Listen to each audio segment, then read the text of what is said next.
The car market is in probably one of the biggest bubbles I have seen in a long time, and no one, quite frankly, is talking about it.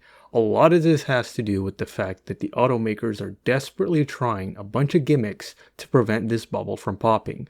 But I'm going to explain to you guys in this video why the numbers don't make sense and why the auto market is in a massive bubble and why this bubble is going to get much bigger before it pops.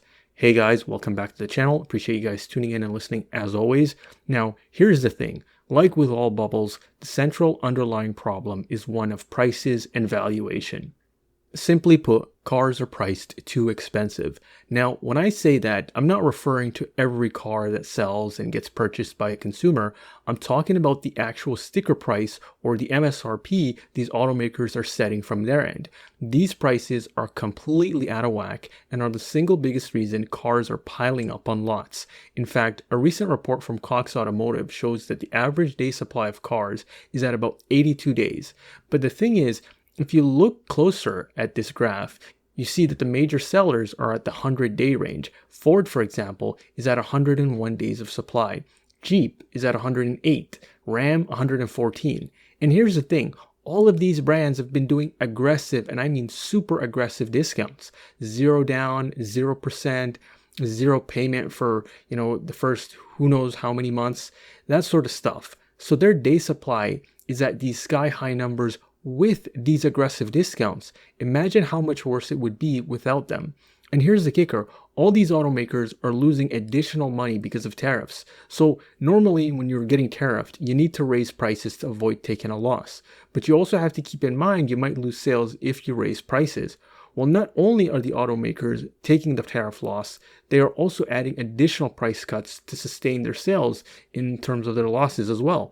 So they are losing money on both ends. This is why I say the prices are just phony BS. These automakers, however, do not want to cut the MSRPs. It's like what we're seeing with some of the housing market. Transactions are at an all-time low, but the prices remain high for homes. And the reason this is happening is because a lot of homeowners and builders do not want to sell unless it's at a certain price, even if that means they're sitting on their house for a long time or that it never actually gets sold.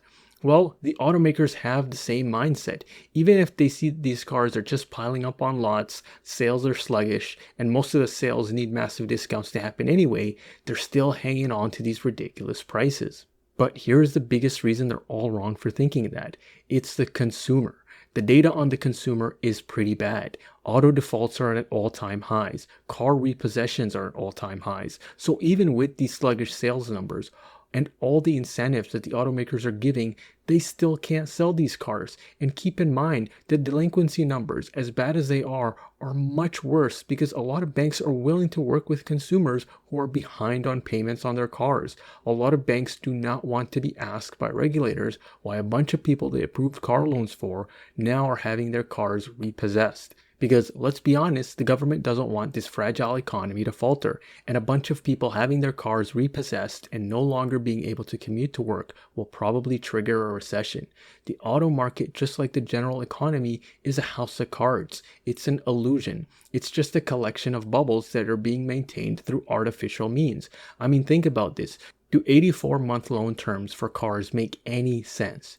No, they don't. Unless it's a tax write-off, going on an 84-month loan for something like an $80,000 or $90,000 pickup truck just doesn't make sense for anyone. So why are these automakers pushing it? Why are they pushing these sky-high prices that only work if you offer massive discounts? Well, it's simple. They know it's a bubble. They know these prices don't make sense. And like with every bubble, it has to be preserved through some gimmick, through some artificial mean, through propping it up. They know that if they're honest about it, their investors will get angry and their stock prices might plummet. So they have to prop up these prices by any means necessary. Like how some governments will go into a lot of debt to prop up their economies and stock markets because, well, they don't want a recession. Well, the same thing is happening in the auto sector.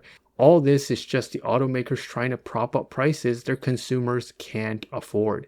And the longer they continue with this, the worse the bubble gets. How long can this go on? I don't know. But when it ends, it will end poorly. But anyways, let me know what you guys think. And as always, if you enjoyed this, make sure to click like and subscribe. Thanks for listening.